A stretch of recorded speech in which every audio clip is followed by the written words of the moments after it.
Buenas noches, en este video vamos a explicar lo que es la hemostasia, ¿verdad? La cascada de coagulación. La hemostasia pues es el proceso que mantiene la integridad del sistema circulatorio cerrado y de alta presión después de un daño vascular.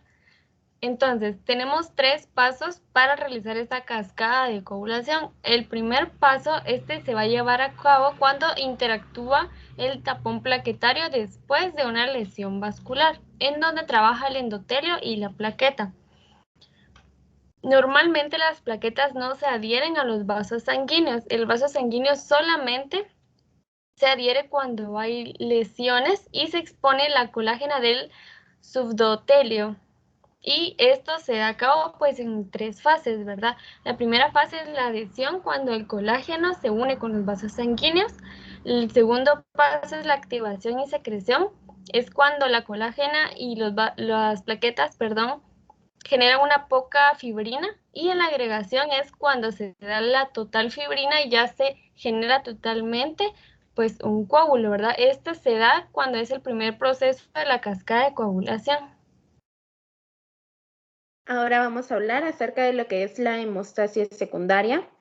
Esta comprende la activación del sistema de coagulación y, de acuerdo con el modelo celular, esta se divide en 3 fases. La primera es la iniciación, la cual es el factor tisular, o también lo conocemos como tromboplastina o el factor 3. Es sintetizado por diferentes tipos celulares en los cuales está expresada la membrana celular, aunque el factor tisular se encuentra localizado en la membrana de las células donde se han formado, y este se puede expresar en una gran variedad de células extravasculares en condiciones normales. Además, este también se puede expresar en monocitos y células endoteliales en estados inflamatorios. La segunda es la amplificación, en la cual las pequeñas cantidades de trombina generadas en la fase de iniciación tienen diferentes efectos sobre múltiples áreas de la coagulación.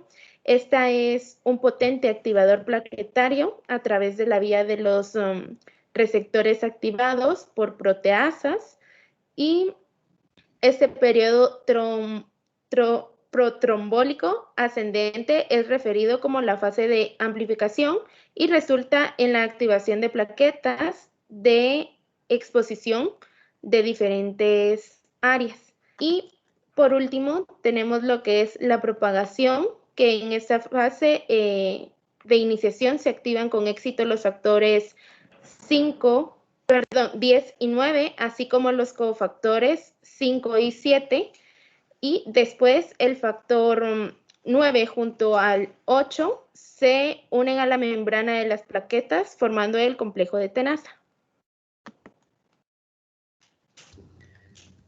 Entonces ahora vamos a hablar un poco sobre la fibrólisis y la anticoagulación. La fibrina tiene un papel esencial en la hemostasia como producto primario de la cascada de coagulación y como sustrato alumno de la fibrosis. Entonces, en la cascada de coagulación participan 13 factores. Estos se encuentran inactivos y, como el nombre lo dice, cascada, estos se van activando uno por uno. Entonces, hay 3 vías por las cuales se puede activar la cascada de coagulación. La primera sería la vía intrínseca, que es activada por el PTTA. La segunda sería la vía extrínseca, activada por el PT. Y la última, que es la vía común, que es activada por el TT. Entonces vamos a explicar primero la vía intrínseca, activada por la PTTA. Entonces, cuando un factor 12 se une con un colágeno subendotelial, lo que sucede es que este factor 12 se activa. Este factor 12 activa el factor 11. El factor 11 activa el factor 9. Y el factor activo 9 activa al factor X.